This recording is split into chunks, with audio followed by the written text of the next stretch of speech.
We can go ahead and get started. I want to say, first of all, thank you everyone that's here in the chat, online, and with us in person. This is going to be a conversation with a lot of alumni we have from USG. So thank you, USG, for kind of putting this together and everyone for coming back with us today. We're going to be talking about how you transitioned in your career path. You know, what you started off with, what you majored in at USG, and how you got to where you are now. It's something, me personally, when I was doing my job search at USG, I thought about a lot, and a lot of people did tell me I didn't start off this way. So it's going to be a lot of personal stories, advice, and just things a lot of we've learned along the way. So just kind of housekeeping. We're gonna have, people in the chat and also everyone in the room. If you have a question, feel free to just raise your hand and we're gonna give you the mic so you can speak. If you have a question in the chat, you can just go ahead and drop it as we talk, and then we will, answer them as we go. There's gonna be like a specific question part at the end, but just wanted to kind of let you guys know that. And yeah, we're gonna go ahead and get started. So to begin, I want to introduce everyone. I'll start with myself, but kind of talk about, your name, where you graduated from, what university or school program, what class year, and what you first started off with, like your first job and what your job is right now. So I'm Vivian Tai. I graduated from University of Maryland College Park from the Information Science program, and I was class of 2021, and I started off as a business analyst, and I'm still a business analyst today. So I'm genuinely really curious what you guys, what your journey looked like and how you switched, coming from someone who's stayed in the same job. So yeah, let's start first with you. Sure. Hi, my name is Cameron Jackson. I'm a licensed clinical social worker, and my very first major out of high school was a culinary arts major at Johnson and Wales University in Charlotte, North Carolina. I was then a marketing major at Towson University, and then moved to psychology at Towson. Graduated in 2015, and then I pursued my master's degree with the Universities of Maryland, Baltimore School of Social Work at USG, and finished that program in 2021. I now work as an individual mental health therapist and an operations manager for LA Mental Health in the greater Baltimore area. Hi, everyone. My name is Nadia. I got my undergraduate degree in psychology from the University of Maryland, Baltimore County in 2013. I started as a logistics organizer with United We Dream, a very chill job. I loved it. But today I am a senior campaigns manager at the DC Fiscal Policy Institute. Hello, my name is Sivan, Saravanapavan, and I am a graduate of University of Maryland College Park through Criminology and Criminal Justice from Shady Grove. All the way back in 2009, I also worked at USG for the Writing Center. I was a coordinator with Student Services, and I was a program coordinator for Public Health Science, and I did that until 2015. I moved to Japan for 8 years. I came back in 2022, and I took a job with biocomputational engineering with the School of Engineering, also with the University of Maryland. And I'm very happy to be here with you all. Hi, everyone. My name is Aisha, and I graduated here. I graduated here with a bachelor's in public health science in 2021, and afterwards, I worked as a research assistant in a research company focused on healthcare survey research. Afterwards, I wanted to pursue my master's in human-computer interactions, which I'm doing now, and now I work as a communications assistant with the University of Maryland School of Public Health. Hi, everyone. My name is Camilla Sandoval. I majored in history with a concentration in public history from UMBC in 2017. A lot of my first working jobs during school were at more typical history-related places, small cultural institutions, the National Park Service, doing things like research and interpretation and things like that. since graduating, I went to grad school, still in history. But after grad school, I've sort of pivoted a bit, and I now work in grants management. So my current role, I'm the program coordinator for grants at Maryland Humanities, which is a statewide nonprofit. And I work on a grant program that gives out money to organizations, nonprofit organizations across the state. Awesome. So we have a really good mix of different majors, different job industries. Um, so to learn more specifically about the major you guys started off in, what skills did you learn that you used in your job now? Anything that stands out? Maybe a class you guys took that was really helpful for you? I realized I didn't say my name. My name is Nadia. I use she, they pronouns, anything said with love. So I think the main thing that I use still with I've milked my undergraduate degree. I work at a fiscal policy institute that is very trusted in DC for our knowledge and analysis and policy, but also in advocacy. And we make a lot of changes around taxing concentrated wealth. And making sure that vital services and programs in DC are functioning. So the two things that I still use till this day, particularly from my undergraduate program itself, is the research class. It is mandatory for psychology. I hated it. It was daunting. It was really, really hard. If you had Dr. Alonso for that class, I cry with you. She's still a mentor, love her. But it is like the fundamentals of the work that I do today. So for me to be able to manage a campaign, I need to understand the subject matter of the policy analyst I'm working with, and thus understanding the research, which is the biggest piece of what we do. I would say adaptability is something that kind of has been a constant skill that I've used and really enjoyed throughout every kind of path and venture I've had, being able to be really comfortable with discomfort and change and just kind of rolling with what comes to you, creating an opportunity out of that and being really, really uncomfortable has really helped. I would say for me, research and team management skills, there's a reason why we have a lot of group projects in our classes. And I feel like those skills, being able to work well with your teammates, with your classmates, was really helpful because now during the workforce, you are a really collaborative team and you work or you're expected to work very well with your team members. So I would say that being able to help um, conduct, being with other people, knowing how to interact with others, and knowing each other's skill levels in your work is very important. And I feel like learning that throughout my undergrad was really helpful. Uh, I'd say my history degree, uh, what I've carried most in my jobs since then are being able to think critically, being able to write concisely, and using your writing to communicate effectively, both with people within your organization and also I talk to a lot of external folks for the grant program. So all of that just comes into play all the time. Thinking critically really helps problem solve and thinking about the ways that we can make the grant application better. For example, how we write our guidelines and share that with external folks, and then just communication and using writing to communicate. That comes up all the time, even through something as daily as an email, and then like I said, the grant materials that we share with folks, all of that comes up routinely in my day-to-day job. I echo all of the sentiments from the panelists. I would say leadership stands out for me.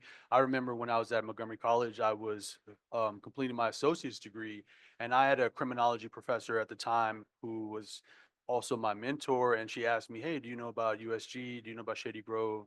Because I was trying to put the pieces together on what's my next step, and leadership was what drove me to Shady Grove. I had to go introduce myself. I was kind of last minute when I made the decision to apply. So it took me, to step outside my comfort zone, to go meet the coordinator, to figure out the application process. There's a lot that goes into becoming a transfer student. So, that was a nice way to introduce myself into the program. Yeah, perfect. I think beyond the classroom, like for me example, I would say we learned a lot of different things, technical skills, programming classes, but I really use my project management class the most in my like software development job now. So beyond the classroom, there's just so many soft skills that you guys are able to really hone into, like leadership, adaptability, things like that in clubs or some of the free resources at USG. So I think that's really, good to kind of like continue pushing for you guys. So what are some of the things that you really like in your current job that you did get from your major? Yes. So that's kind of where you started your major, your beginnings. And what do you like the most from it that you use in your job now? Because I'm sure there's still some things, even though you did a switch. Well, I can start, with criminology and criminal justice, it really prepares you for a lot of things. There's so much writing and reading in the major in itself, which leads to better professional written communication, better speech, public presentations. So all of the skills I acquired in the criminology criminal justice program, I've carried with me to this day. So, I think public speaking is a big fear for most people. So in the criminology program, you have to do a ton of presentations. You have to work with people in group projects. So I think having that experience at the collegiate level really made me feel comfortable. When I graduated, I didn't feel as nervous. I actually even took a Toastmasters class to help my public speaking. So I think professional writing and communication are the skills that have helped me that I started acquiring at Shady Grove.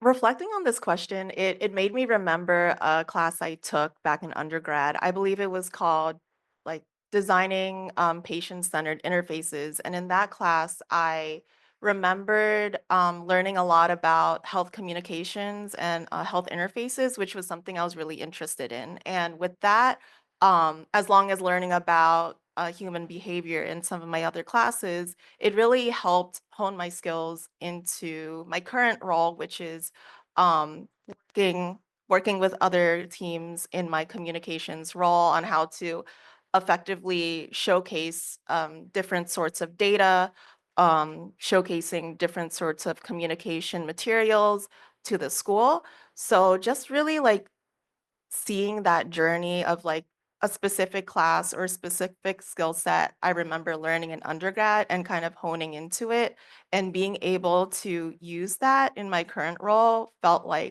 really nice because I was thinking, I like sometimes after graduation I would think, when would I ever use these skills? But knowing like pursuing something that I really am interested in and like kind of using the skills I learned in undergrad up until now is great. What do you think you like the best about your job now that you didn't learn in your major? I think the the structured kind of more tangible things parts of my job I learned through my career really. So in psychology it was focused on understanding human behavior and the core of that, and psychopharmacology and neurotrans. It was awesome. I loved it. And a lot of that is not applicable in campaign planning, right? Um, I didn't learn how to power map. I didn't understand what a campaign plan was. Like when you do some political campaigning and organizing, there is a win number. There's a lot of math that goes behind that. That wasn't at the core, let's say, of the psychology program, right? Like it was very different. Those pieces I had to build out on my own. I think particularly project management, and if you all have access to any class that resembles some type of project management skill, I highly advise it because it's something I had to build up through my career. So knowing what MOCA means, knowing like how to spread the work, knowing roles, understanding facilitation, right? Like a lot of my facilitation skills didn't come from a class in knowing how to have a conversation or how to get through the goals of a meeting, or what a POP is, which are acronyms, but they mean things in my work, right?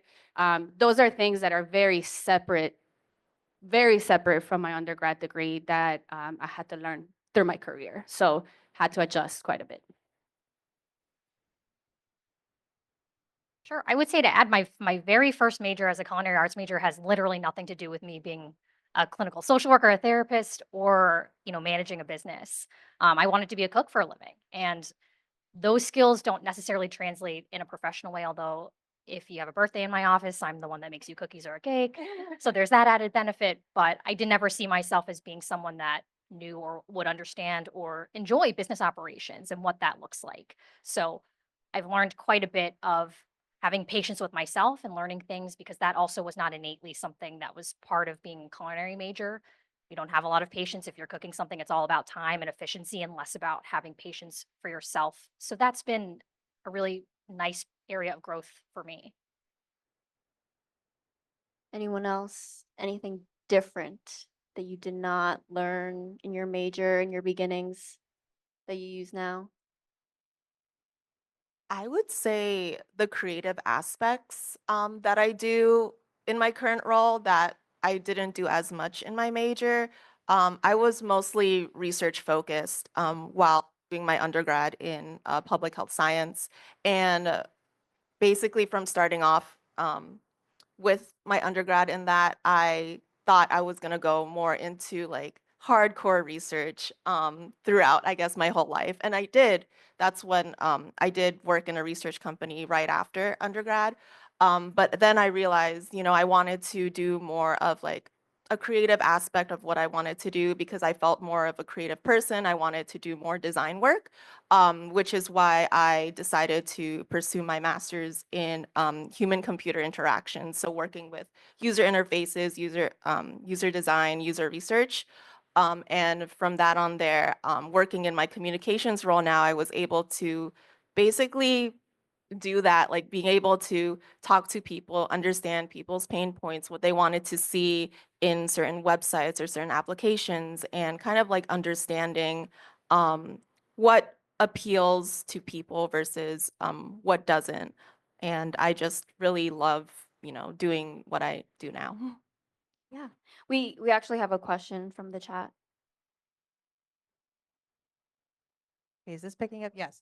The question from the chat is, as you were pivoting, how did you market yourself to prospective employers that helped them to understand your career arc? That's a good question. I love that question. That is what I feel like I'm an expert in. I think versatility, it's a piece of, you just got to learn to do that in this world.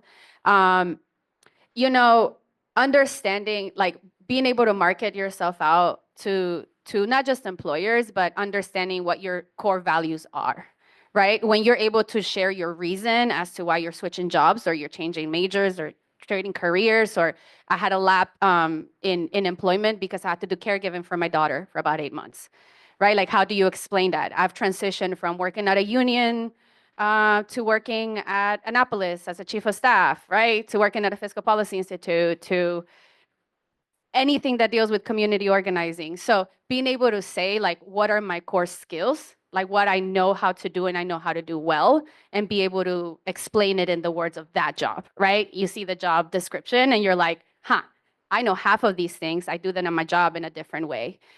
So for me, it's always how to share a narrative, how to strategically plan, how to build campaigns, how to get us to a win when it comes to like political and policy advocacy. And so like understand your skill set very, very well and understand how to translate it in the lingo of this new career, right? So let's say tomorrow I lose my job and I have to go into the business field, into sales.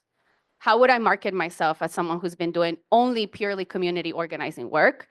I'm an expert at telling people and selling people an idea, right? Like I have to understand and connect with the person and invite them into my struggle and invite them into my fight and have them do the fight with me, right? It's hard to pull that cell when you have a full-time job, when you're doing all the things, and I'm asking you to come on a Saturday to this protest or Canvas or phone bank, right? It's a hard ask to make, but I can get it done. So it's the same thing as selling a product, right? I can say that I'm not saying it's the same thing, but that's how I can transfer it and translate it into like seeking a new, looking for a new job or a new career. Anything specific? Like, I think on a fundamental level, that's really perfect to understand that there's probably always going to be change or something thrown at you. So, your main core values and picking out the highlights of what you previously worked on is really good. What about like interviews, maybe like resume tweaks that you guys had to make along the way? Well, for me, I think the interview is the most important thing. How you interview, as I talked earlier about public speaking, is all connected. So, marketing for me when I graduated from Shady Grove was not too hard because I was applying for jobs at Shady Grove. So I just utilized this opportunity to the best of my ability. I never thought at first I was doing criminology and criminal justice. I was thinking about becoming a homicide detective or working in forensics or even going to law school. I actually started a pre-law association at Shady Grove called Maryland Pre-Law Association. And then, I started working in the writing center. So that kind of led me to more opportunities. So then at first I was like, maybe I should go back into criminology type jobs, but I was enjoying working with students, helping others. So I marketed myself as someone who works in higher ed and I got more opportunities. But if I were to look for jobs outside of higher education, I would totally use my experience here at Shady Grove because this is a very unique situation. You have 9 different state Maryland schools all located here, both undergraduate and graduate level. So you're dealing with so many different brilliant minds from all different fields. You're working with coordinators from different places, recruiters, students. So I have amassed so much experience in this campus alone that can transfer to any type of field.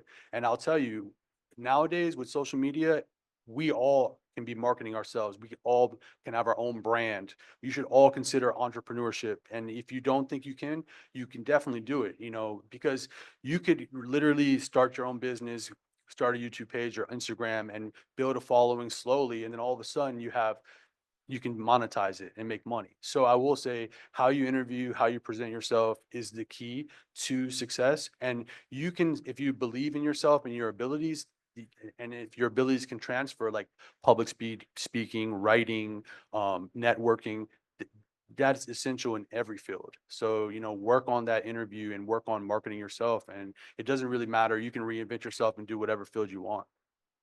Yeah, I love both of those answers. I just want to add that don't let a job description hold you back from applying. You might not fit every single criterion for the job. And as someone in the job that I do now, I do all of our recruitment, all of our, you know, hiring. I don't need everyone to fit every single criterion. I just need you to I need you to want to learn and be excited about it because I want to train and teach you all the things that you might not necessarily have a ton of skill or a ton of experience in for the job as a whole, but why you want it, why you're motivated, and why we want to work with you as well. And the interview 100% is such an important piece. It's where we get to know who you are, what drives you, what's exciting, and what makes this job the right or a possible right fit for you. Yeah. So this next question is probably the one. Oh, was there a question in the room? Yeah, we can take the question. You spoke about the interview process, which I know is a very key aspect of applying for a job. But prior to even getting the interview on just initially doing the applications, would you suggest someone who's moving from like a completely different field and pivoting now and using those transferable skills to apply for a different field? Would you suggest that a cover letter would be needed for that to explain the shift and the pivot? And like you had, Nadia, I believe, spoke about your why and your purpose and being able to use those same skills that you had in that previous job and now being able to apply it into this new job. Do you guys suggest explaining that in the cover letter, not just the resume alone, because that doesn't obviously explain why. And a lot of employers would be like, well, she was on this particular path. Like, why would she be shifting now and being like, okay, well, maybe she's not the best applicant for that. Yeah, I'm a fan of cover letters. I think you can explain and express your story pretty well. Look, the field that I'm in is complicated, right? There's still injustice in the work that we do. So I've left jobs that were amazing, not in the best place, and how do you explain, right? My core values didn't align with this organization who's very trusted by the community. And what I say to my mentees and the people that I work with is in this environment, there are two things you can do. Either be really good at what you do and what you want to do in your life, whether it's helping people, right? Because you might be volunteering, doing things on the side. Or you're able to be versatile. And whenever you get hired, you're able to express. I will learn anything. I work catering and anything. And the main thing I learned from catering that my boss used to tell me, do you know why I like you? And I would say, why? Because I would be like, who knows how to do this or run this machine? And you'd be like, I don't know, but I'm about to learn. Or I'm about to learn, or you're about to teach me. Like the response was, no, but I know how to do that. I know how to learn. So cover letter, share your story at the interview, explain why there's a transition, be really stern on why you're doing that. Like, again, and keep your references, your network, right? You might leave an organization not in the best standing. You might not like leadership, whatever. Always have a person, whether it's your supervisor, a person that you work closely with, that you can say, they can speak on my work though, right? They can speak on what I did here. That will be key to moving on to work. That is why I kept my jobs, because I had a strong list of references. I wanted to expound on that a little bit. I had a template for a cover letter. I spent a lot of time working on the cover letter when I was here at Shady Grove and working for the Writing Center. I had a lot of resources and great people who could help me. So I spent a lot of time on my when I decided to leave my job. So I was working for public health science as a program coordinator, and I decided to just leave and move to Japan. Honestly, that's how it went. I had a dream, thought about Japan, woke up the next day. My friend on Facebook messaged me. He's like, hey, this is my friend who lives in Tokyo, and I just finished dreaming about it. And he's like, hey, when are you coming to Japan? So I left. But I worked so much on that cover letter and I put a lot of time in it, and it was my template for many years. When I was in Japan, I was teaching English. I started my own English teaching business. I didn't really have to apply to many jobs. But when I moved back to the US, I learned that, applying for jobs is a job in itself. And you really, unfortunately, when you apply for jobs, a lot of companies do not read your cover letter. They will just go through them, because I've been on many review committees, search committees for hiring and so on. But a lot of times you just skim through the resume, skim through the cover letter. So you might think I can use this one general template and just add a few details. But to be honest, like not even mention what you put in is what you're going to get. So I think tailoring that cover letter specific to the job that you want, reading that job description, and really putting the time in to make a specialized cover letter per job that you apply for. Now, this is super time consuming, but the 1 out of 10 hiring committees who will actually go through and comb through that cover letter, they are going to find those details that you put the time in. So, out of 50 applications you put in, you might get 1 or 2 good, leads. So definitely put that time into the cover letter and your resume. Just to add really quickly, even if I don't get a resume or even if I don't get a cover letter, I get a lot of emails all the time from potential candidates that ask me, like, am I a good fit for this job? What if I don't have this skill? What if I don't have this experience? And I'd be more than happy just to have a conversation with that person about what the job entails and kind of make that initial introduction about who we are as an employer, who I am as a, kind of how I got to where I am. And maybe I didn't fit all of the qualifications in every job that I've had, and giving someone a little bit of some context and a little bit of a positive feeling, and leaving with, even if this isn't the right position for you, or even if this isn't the right job for you, I want to help you kind of build out some confidence into going into the workforce and looking for a job and, being a little bit of that support. I think it's, I mean, in summary, just any chance you get to make sure you express um, your shift, your resume, anything you can elaborate on. So whether it be like that additional interview, I guess you would consider like an intro meeting, or in your cover letter would be really helpful. So this was the meat, I think, of the whole panel that I really want to know from everyone. So I think we can start from the end, but was there a specific moment, and what was it, what triggered you to make the switch? It could have been a conversation you had with someone, maybe you really just didn't like your job at the moment, or like a colleague you talked to, something that made you switch to where you are now. Um, I don't know if it was an exact moment, but one of the pieces of advice that I got before graduating was to think broadly about my job opportunities, and to apply to, you know, even positions that maybe I didn't see aligned with my career path most directly, or most straightforward or anything like that. And I had to remember that when I started applying to full-time positions, because I realized that I was putting a lot of pressure on myself to find that permanent job, that forever job, that position where I could see myself for 10, 15 years. And that was too much pressure to put on myself at that moment.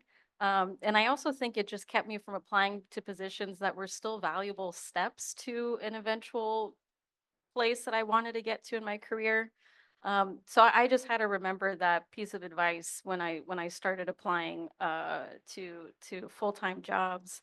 And then I think just also the timing was uh, this was March of 2020. It was a few months after I graduated grad school. And I kind of just needed a job because COVID was just about to um, uh, start up, and I had no idea what was going to what the future was going to look like. And so I think the other part that affected me personally was just the timing, and then the urgency of needing to get a job. And so when my first grants position came up, it was fully virtual, and it was full time, and I just considered myself lucky that I had that in front of me, and I took it. It was still adjacent to history because it was with the National Park Service, but a lot of different things in my head that just I had to get that spot while I had it offered to me.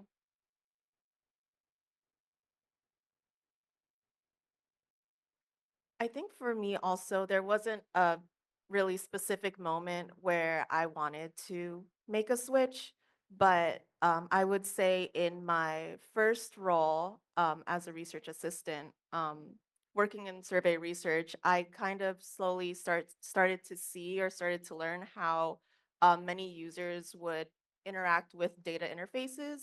And a lot of the software that we use was very, I would say, a little dated and not very user friendly.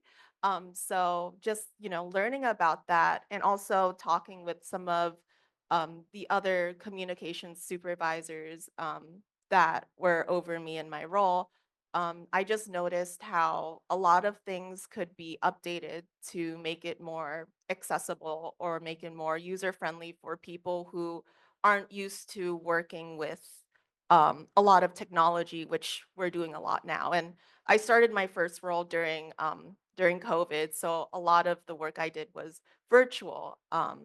And for me, it was also hard to kind of make the switch from doing things in person to virtually because we have to work with a lot of technologies, and it's not always easy for people, especially we were working with a lot of older people, and they had a hard time with working technologies, especially on the computer or on the phone too. So just realizing that, that's when I started to want to take more of a design, user or work in user research, user design role. And that's when I started wanting to pursue my master's in human computer interactions to basically better implement better interfaces for people who aren't used to um, this like technology era that we are getting very much into right now. But yeah. Well, for me, I was actually stressed in my last job before I decided to pivot and move. Working at Shady Grove in coordinator position or any position can be extremely challenging because there's so many external and internal partners you have to work with, so many different things. For me, I was working for University of Maryland College Park here, but you still have to work with all the folks at College Park, all the folks here at Shady Grove. So, long story less long, I was stressed. My program director of public health moved to Australia. So my husband got a job, he's teaching, I got to go. And so she left, and then I got overwhelmed with stress. And then I decided I need to make a change. But that was the best thing that could ever happen to me. And working here, having this undergraduate degree, having all this experience, all I needed to do is really put the battery in my back and then start focusing on my next step. But I had all the confidence in the world, honestly, that I could move, I could do whatever I wanted to because I believed in my interview skills. And I believe I kind of related to sports. It's like a game, you're preparing for this big event, and I use positive reinforcement, and I use my skill set, and I just prepared to go into the next chapter of my life. And I only tell myself, and I still do this to this day, um, I'm gonna make all my shots. I play basketball, so I'm always envisioning the ball going in the net. So if I have a game, like I have a game on Thursday, all I think about on Wednesday night is making shots. So when I have an interview, I'm thinking about, you know, putting a smile on, charming folks, making people laugh, not sweating and worrying about what's going to happen in the interview 5 minutes before. So, I definitely think that confidence and the mindset of you can do this helped me because, I like to do many different things. I don't want to be just under one umbrella. I think similarly to a lot of people, I think it's the moment that I was in. I had started like doing really deep organizing in the immigrant rights world here at USG. Actually provided me with access to create my own student organization, the Maryland Dream Act. I was able to print out like the first applications here, so it was great. But at that time, there was a $9 billion industry that was kind of pushing for criminalizing people. And that's the GEO Group and ALEC and their lobbying organizations that basically fight to criminalize migrant folks and other folks everywhere. And they're really because they represent private prisons. At that time, there was a 22,000 bed mandate, which basically meant private prisons needed to fill these amount of beds in order to get their money. And so who do you think they're going to put in there? They're going to start criminalizing people, right? Like jaywalking is a problem. This is a problem. That's a problem. And we're right back to where we were at that time, really. The same exact groups, the same exact people. And so at that time, it was the need of I'm building out a skill set outside of my career goals. I wanted to be an art therapist. That was really at the core of why I wanted to do psychology. Um, but there's this need, and I can see that I have some skills that can fill some of this need. And at that time, Robin De Nicola was somebody that mentored me through a lot of things. And the very last conversation I had with her before leaving campus, she sat in front of me and she said, "Whatever you decide to do it and do it the same way you did it here, with your heart, with your values, and everything intact." And I think that moment that was like, okay, yeah, I can't get my master's. Like I need to go out in the field and put my boots on the ground and do the things that I need to do. And that's kind of what catapulted my career to this day. And I'm very proud to say that I have over 15 years in community and immigrant rights organizing, labor organizing, political organizing, and it was all based on that moment. Sure. So I love this question. I'm a Montgomery County native. I went to a very competitive public high school here in, the eastern part of the county. And when I was graduating from high school and applying to colleges, it was very, unacceptable to apply to one school or to apply to the type of school that I went to, which was it was a publicly accredited university and organization, but I studied a trade from, all intents and purposes. And the high school that I went to, that wasn't of value. And I went and I tried to prove to myself that this was something that I was very passionate about and that I wanted to turn into a career. And for myself, somewhere around my second year there, I realized that that wasn't it. And there was so much fear and so much doubt and so much shame that came along with that, of feeling like not only had I failed myself, but I had proven that whole part of my life right, where you weren't supposed to do this and this isn't something that you're good at, which, I could reframe now many years later and realize all of those skills really have translated to who I am and a lot of personal and professional growth. But, and then pivoting to a different major at Towson, I also realized that accounting wasn't it for me. So marketing wasn't going to be something that I was really going to thrive in and feel passionate and really good about. And then my switch to psychology sort of went in tandem with my very first major in culinary, which was helping people and being a support and providing warmth and compassion and empathy to other people. And that sort of in itself translated into what I do now. But it's it's tough. I mean, there's what I loved most about my master's degree, especially here, was that 70% of the folks in my cohort were people that were changing careers 20, 30, 40, 50 years into their life. And that provided me with so much hope and inspiration that it's so cliche for a reason, but it's literally never too late. I loved all these answers. The main thing is like knowing this, I think it gives you a lot of comfort, because it's not like you're expecting, oh, I'm gonna switch career paths, but it's definitely possible, and it's something that a lot of people go through, and that happens. And I think there's no doubt that there's a lot of uncertainty and just terrible feelings that you have to experience to go through it. So, what did you guys kind of do to work through that? Maybe you didn't do anything at all, and you just kind of had to get through it. But is there any advice you can speak on for that part of your experience?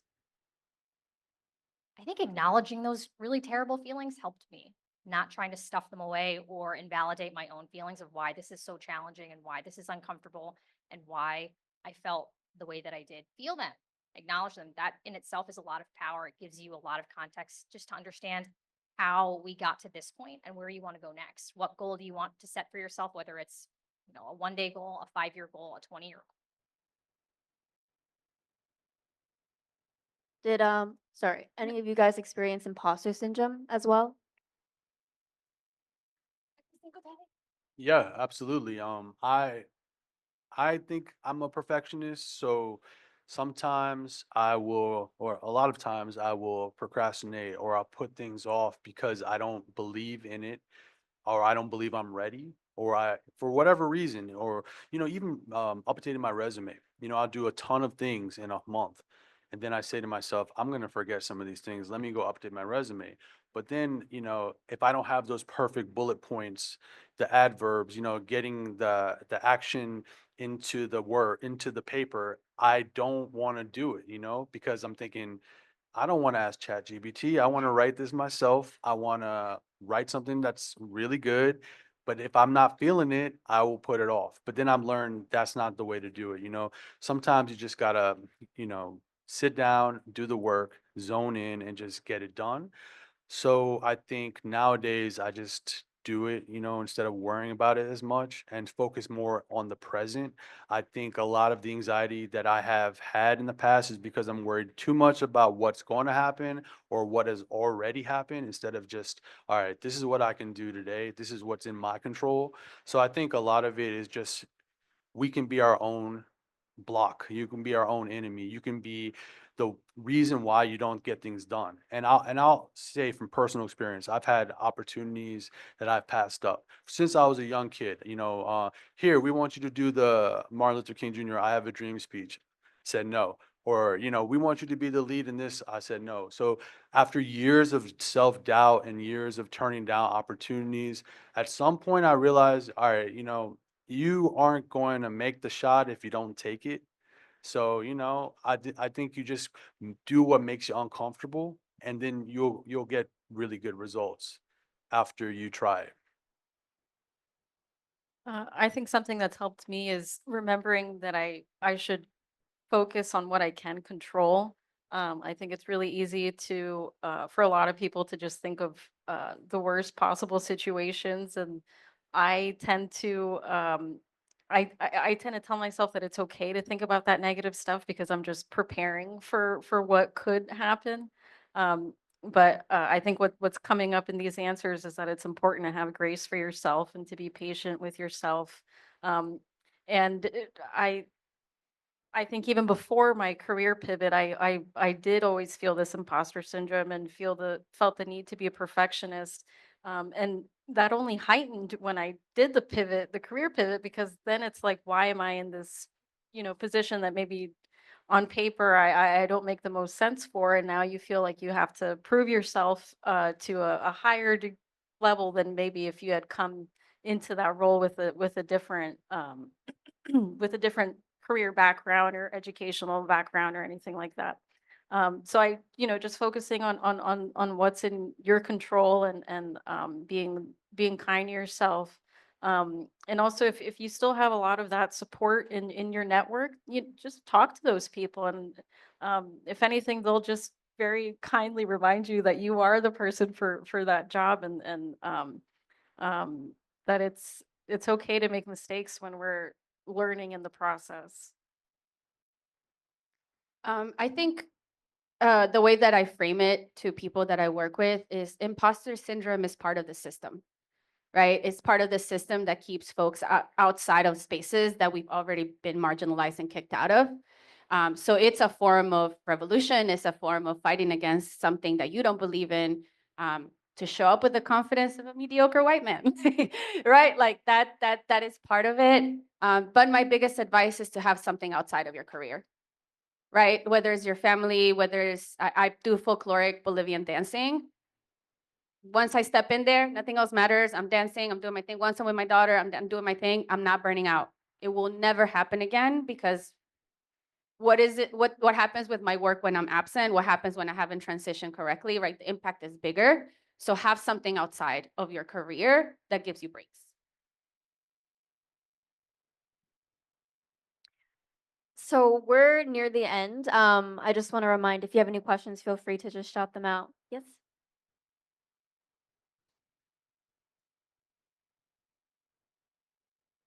Oh, we're gonna pass you the mic, sorry.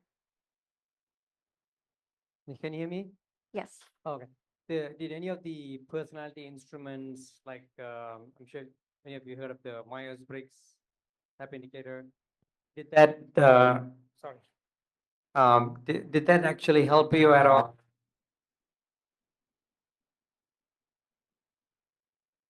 That's okay. That did any of the like the sorry about that. That's okay. Did we find any of those helpful? So there's a lot of misunderstanding sometimes about the Myers-Briggs test specifically. And what I think is sometimes helpful is getting just a little bit of knowledge for yourself. But I've also seen a real detriment to folks that really rely on those 4 letters to define who you are as a person. And then you pigeonhole yourself into whatever that combination is, and you're applying a lot more judgment and a lot more pressure, which isn't always your most helpful tool. So I would say take all of those with a little bit of a grain of salt, because you know yourself best. Yeah, no, I agree with you. Assuming that you gave the answers true to your heart. I always tell people, don't put answers that something you want to be. This is something you are, and then that way you get the best value of the personality instrument. Like for me, for example, the Myers-Briggs really helped me when I answered it. Like a couple of decades ago, as an ESFJ. Then I realized that when I looked at the different careers, the people interaction is what energizes me. So I needed that. I mean, I'm in IT, but then the people interaction is what energized me. That's why I was just wondering whether any Myers-Briggs not only the only one, but there's other instruments as well. like the dice, and I'm sure you would have other ones. I was just curious whether any of those helped you folks switch careers at all. Thank you. Yeah, I mean, I didn't switch careers, but I've done quite a few of the tests. I even did one in my company when I was doing the boot camp training. So we did um the what is the yeah, the strengths one, strengths finder. That one was really good. It gives you like a ranking of all these different traits and you get your top 5. Also the Enneagram one. I think that one is what it's called. I'm not sure, but there was like a lot of different ones that I did, and I think that they're helpful to kind of highlight like what your strengths are, and you can still very much do other things as well. But it's like a fun, check-in, I think, every now and then, because you are also changing. So I think it can change over time. But I would also consider meeting with a headhunter, meeting with a professional who can go over your resume, talk to you, kind of give you an assessment on what they believe you are prepared for, what you can do. Because I do think finding a job or looking for a job can be so draining, so exhausting. There's so much out there. It is good to have help. So whether it's a mentor, a headhunter, therapist, whatever you need, your partner, somebody that you trust, that you feel will give you solid advice. And even like I mentioned, a headhunter, if you have to pay and invest on something that's going to give you a positive return, I totally would do this. Before, I would probably just rely on myself and apply to a bunch of different jobs. But I think now going forward in my career, with the amount of work I've done and my abilities, I want to make sure I'm in good hands, and I want to take my career in my own hands. So whatever I need to do to get to the next step, I think I will meet the right people. I will talk to whoever to seek information, like Myers-Briggs. any other questions? Okay, so we're near the end. I think we got through a lot of good discussion, and there are like a lot of highlights and things that I pulled. I really like how there's a lot of comfort that you can get from talking to people about these things and just hearing your stories. And you guys threw out a lot of good advice as well. So I want to thank you all personally for coming here today and sharing your story because it's all very personal. So there's a lot of moments maybe that's like vulnerable to share, but it's really helpful for people that have been listening. And yeah, I also wanted to just shout out from USG. There's the companion podcast that has a lot of alumni kind of talking about these different things and other career related topics. If you guys are also interested in just learning more, the conversations just really help. And yeah, thank you so much.